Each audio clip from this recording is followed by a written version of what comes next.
ಶರೀರದ ಯಾವ್ಯಾವ ಅಂಗಕ್ಕೆ ಯಾವ್ಯಾವ ಸೌಂದರ್ಯವರ್ಧಕ ಉಪಯೋಗಿಸ್ಬೇಕು ಅಂಗಕ್ಕೆ ಈ ಥರ ಎಲ್ಲ ಇದೆ. ವಿಜಯನಗರ ಕಾಲಕ್ಕೆ ಬಂದ್ರಂತೂ ಕೃಷ್ಣ ದೇವರಾಯನ ಕಾಲದಲ್ಲಿ ಪರ್ಫ್ಯೂಮ್ಸ್ಗೆ ಒಂದು ಸಪರೇಟ್ ಮಿನಿಸ್ಟ್ರಿ ಇತ್ತು.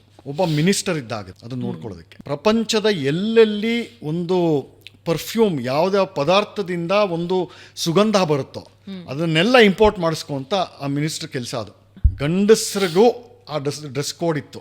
ಆಪಾದ ಮಸ್ತಕ ಕಾಲಿಂದ ತಲೆವರೆಗೆ, ತಲೆಯಿಂದ ಕಾಲವರೆಗೆ ಗಂಡಸರಿಗೂ ಒಂದು ಅಂಗ ಕೂಡ ಶೃಂಗಾರ ಮಾಡದೇ ಇರೋ ಹಾಗಿರ್ಲಿಲ್ಲ. ಹೆಂಗಿತ್ತು ಅದು ವೇಷಭೂಷಣ? ತಲೆಗೆ ಪೇಟ, ಮೂಗುಬಟ್ಟು ಗಂಡಸರು ಹಾಕೊಳ್ತಾ ಇದ್ರು ಕೃಷ್ಣದೇವರಾಯನ ಕಾಲದಲ್ಲಿ. ಕಿವಿಗೆ ಓಲೆ, ಕಂಠಹಾರ, ತೋಳ್ಬಂದಿ, ಉಂಗುರ ಅಂತೂ ಕೇಳಲೇಬೇಡಿ. ಒಡ್ಯಾಣ ಗಂಡಸರು ಹಾಕೋತಾ ಇದ್ರು. ಆಮೇಲೆ ಗಂಡ ಪೆಂಡೇರ ಅಂತ ಇಲ್ಲಿಗೆ ಕಾಲಿಗೆ ಕಾಲುಂಗುರ.